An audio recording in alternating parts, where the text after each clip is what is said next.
What is up, guys? My name is Lex. Welcome back to the vlog. As a poker player, it is never fun to have to go to the bank and withdraw money. Unfortunately, that is what I had to do today because I lost a lot of my money that I had on hand earlier this week. I have been in the midst of one of the worst downswings of my entire life, losing for around 2.5, 3 months now. I'm here today at Seminole Casino, Coconut Creek to play a reserved game. I believe it is 1 round, 2 cards, 1 round, 3 card pineapple. Should be a good game, lots of action. I'm hoping the variance turns around in my direction. I'm hoping I can play well today. Let's see how it goes. Let's get some of our money back from the past couple months. Let's get down to the table. Let's get to the action. Let's go. Playing 5, 10, 25, there's a raise to 75. I like to 3-bet king-queen offsuit to $225 here in later position. Folds back over to my opponent who puts in the call. Heads up, in position to ace, ace, 10 with 2 spades. Pretty good flop. We have a gut shot straight draw. This board could be scary if he has hands like 7s, 8s, and 9s. I'm going to bet I make it 150 and my opponent makes the call. The turn is good. It is a jack. Why is this turn good? Because we just made the nuts straight. Now the board is paired, so we are losing to some full houses. Pocket 10s, ace 10, pocket jacks, ace jack. But that's not going to stop me from betting. I make it 575. Very quick fold for my opponent, and we end up taking this one down. Every dealer change, we play 3-card pineapple double board bomb pots. I was in a tough spot with pocket jacks facing a pot-sized bet on the river and made the hero call and was right to scoop over a $2,000 pot, leading into this next hand, picking up the action on the turn when I've got pocket 8s on a king 8-4 board. My opponent let out and I raised him on the flop. The turn gave me a full house. He checks over to me.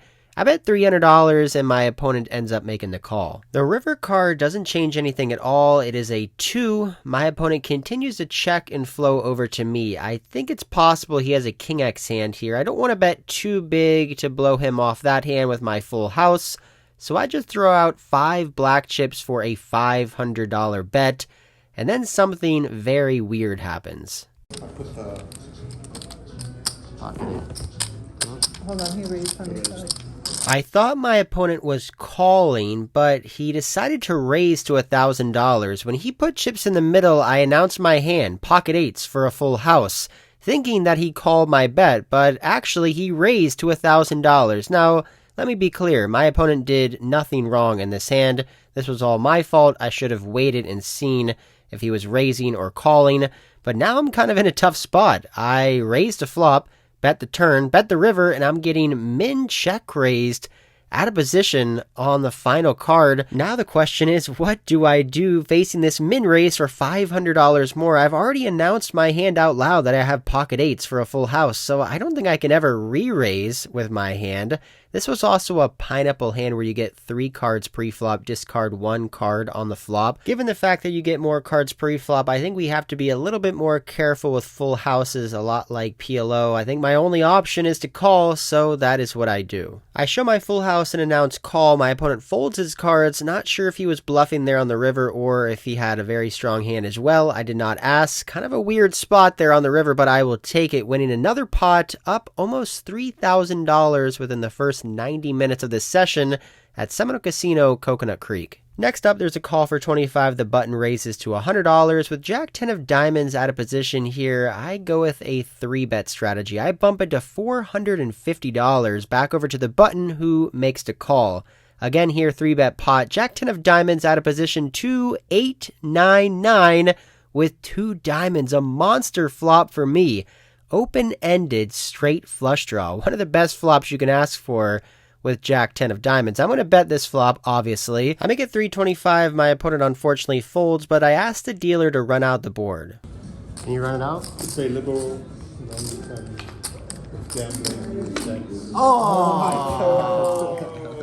7 of diamonds on the river, giving me a straight flush, but of course it doesn't count. It's too bad my opponent didn't have anything big in this hand and we couldn't have played this one out.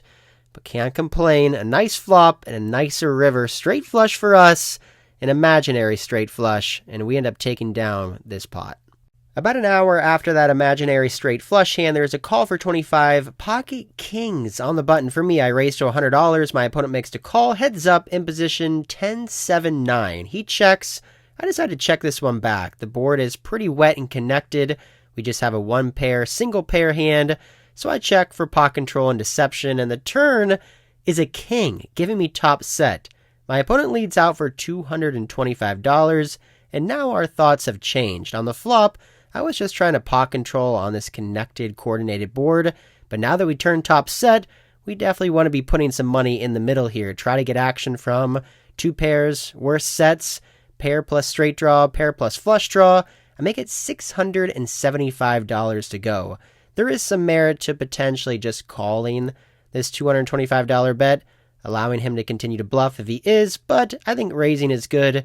My opponent pretty quickly lets go of his cards. He probably didn't have much of anything at all, and we win another pot. I think we're 4 for 4, or maybe 5 for 5 so far on this session. I mentioned in the intro that we play Pineapple one round, and we are going to go over a Pineapple hand. Small blind raises, I've got pocket 8s with a 6 and 1 suit, and decide to 3-bet small blind versus big blind. He makes the call, and we see a flop of 7-4-2 with 2 clubs. In Pineapple, you go to the flop with 3 cards, you discard 1 card on the flop, and then continue as if it is a hold'em hand. Well, it's pretty easy what card we're going to get rid of. It's a 6 of hearts. It doesn't coordinate at all with this board. I'm going to keep my overpair here. So I bet $200 and get rid of my 6 of hearts. My opponent makes the call for $200 and then discards one of his cards as well. So we're back to old-fashioned hold'em here. 2 cards to an ace on the turn. Now this is kind of a scare card. It's an overcard to my pair, but I do think I want to continue to bet here to get value from a 7x hand, pocket pairs below my pocket 8, and flush draws as well. So I make it $300. I don't think my opponent will be check raising very often.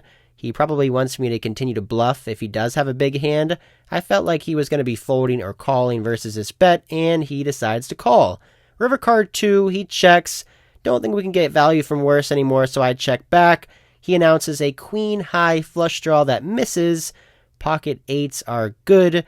We are flipping on the flop. We had to dodge a club or a queen, and we do, and take down another healthy size pot. It's dinner time, so I decided to order from NYY Steakhouse, a great restaurant they have here on property at Seminole Casino, Coconut Creek. I get myself a steak, a side of lobster bisque soup, a side of mashed potatoes, and to top it all off, a nice glass of red wine.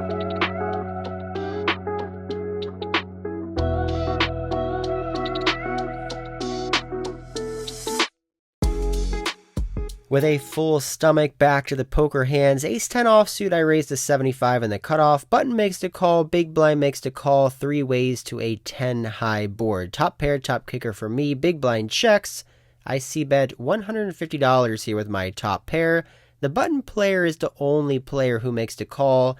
He's the same guy who raised me to $1,000 when I had pocket 8s for a full house. He hasn't had the best session. I would say he's losing a decent amount, just getting unlucky. Things just not going his way. So when the turn card's a 4, I feel like he's definitely capable of bluffing more if he's down money. So I decided to check over to him, allowing him to bluff with some of his worse hands, allowing him to value bet with worse hands as well. He makes it $325 to go. With around $1,800 left in his stack, I don't see too much point in raising, so I'm just going to make the call, allow him to continue to bluff if he is. And the river card's a bad one. It's a 7. I check over to him, and he announces right away that he is all in. Oof, this is a nasty one. It's around $1,800 to call this bet. The pot is not even $1,800. I just have one pair with one top kicker. We're losing to basically everything here. Any 8 will make a straight. There's tons of 2 pairs that beat me. There's sets that beat me. He shouldn't have an overpair given the fact that he did not 3-bet pre-flop. One thing I don't like is that I have the ace of hearts in my hand, so I block him from having the nut flush draw. I feel like this would somewhat be a suicide bluff. I think in this situation we're beat, and he's just going for a Hail Mary play to try to get paid off in a big pot. This bet size doesn't make too much sense, though. If he did have a straight, wouldn't he want to bet something like $500 or $600? Why go all in for $1,800? I really think I should call here sometimes, but then I think, you know what? It's just not worth it. I just don't think I'm good here very often. The only hands I'm really beating or miss flush draws, and I'm not sure if he would do that with those hands. So I eventually let go of my top pair, and my opponent did tell me that we made the right decision in folding. However, we did not see his cards, so we will never know. Shortly after this, the table ends up breaking, so we end up calling it a night here at Coconut Creek, but the poker's not over yet. All right, game broke. It's too early to head home. It's around 10 o'clock, so we are going to head 20 minutes south to the Hard Rock in Hollywood, Florida now. Everybody says the same thing to you. It's just a matter how you solve. Remembered that I haven't done a weather check so far in this video. It is currently 64 degrees, no clouds in sight, a perfect January evening here in South Florida. I ended up winning $2,600 at Coconut Creek. I'm here at the Hard Rock now. Let's go. Usually this game always plays with a mandatory gentleman's agreement to straddle under the gun, 5, 10, 25. I was told when I sat down that the player in seat number 7, a Euro pro that's here to try to make some money, is refusing to straddle. He's also sitting short stack with $1,000. So we're just playing 5, 10. He raises now to $30 under the gun. Ace King offsuit, I re-raise 2.5x in the cutoff to $75. Button call, $75. Now the under the gun player 4 bets to $375 with Ace King offsuit, $1,000 in his stack. I'm just not gonna get away from this one. Plus, I have some equity knowing that if I stack him, maybe he'll leave and we can continue on with the $25 mandatory straddle. So I bump it here to $1,000 to go. Button player announces he's got Jack 10 suited and folds. I'm not sure why he said that before the action was not complete, but now the under the gun player announces call for $1,000, leaving himself with $20 left in his stack. Not sure why he left $20 behind. This isn't a tournament. There's no pay jumps here, buddy, but we're going to run out this board one time over $1,000 in the middle with $20 left to play for. Flop comes out Jack high. He checks.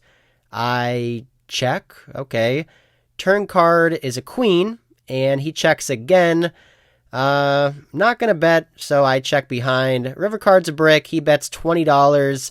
I announce call for that bet, and he shows me Ace Jack of diamonds for second pair.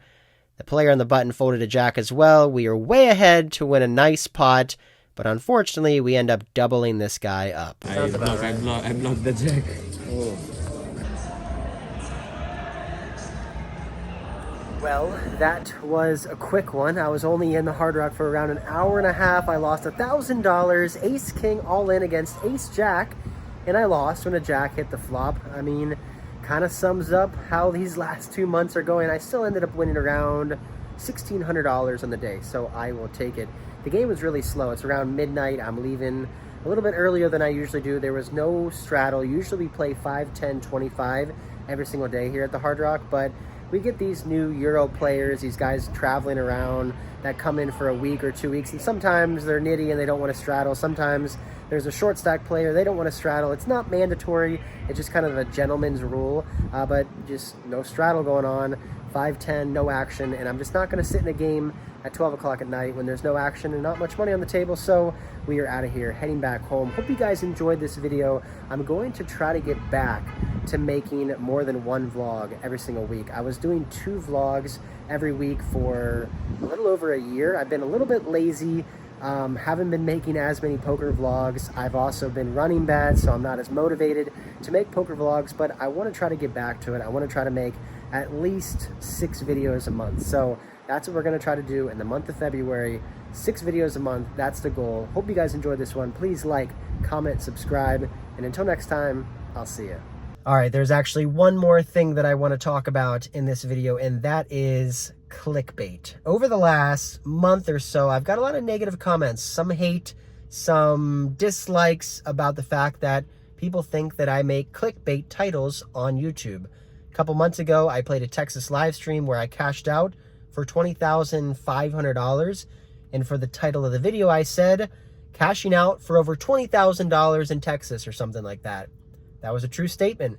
People got annoyed, people got mad because I bought in for like $18,000. So yes, the statement is true. I cashed out for over $20,000. I did not win $20,000, but that looks good on YouTube. Having that as a title gets people to click, okay?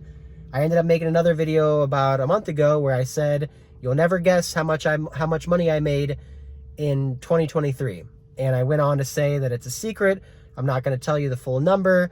I'm not going to give you guys an exact amount that I made, but I'm going to give you guys some months and how the year went, the ups and downs. And people got really mad about that. There was a lot of negative comments. So people got really upset. There was a lot of comments saying, I'm going to unsubscribe from you. I'm not going to watch your stuff. You clickbaited us. But everything's true. I made a play on words that you'll never guess how much money I made in 2023. And, okay. So the reason I bring this up is because the title of this video is going to be, or is, as you guys have already seen, I make a straight flush, but it doesn't count. And there will be people in the comments that get mad because they'll say, well, Lex, you bet and he folded. And then on the turn of the river, that doesn't count. So, of course, you didn't make a straight flush because it doesn't count. So now you're clickbaiting us. You're trying to get me to watch it, and it's not real. And I'm upset. And I'm going to write in the comments. And I'm sorry you guys are upset about that kind of stuff. All I have to say is this is the business that I'm running.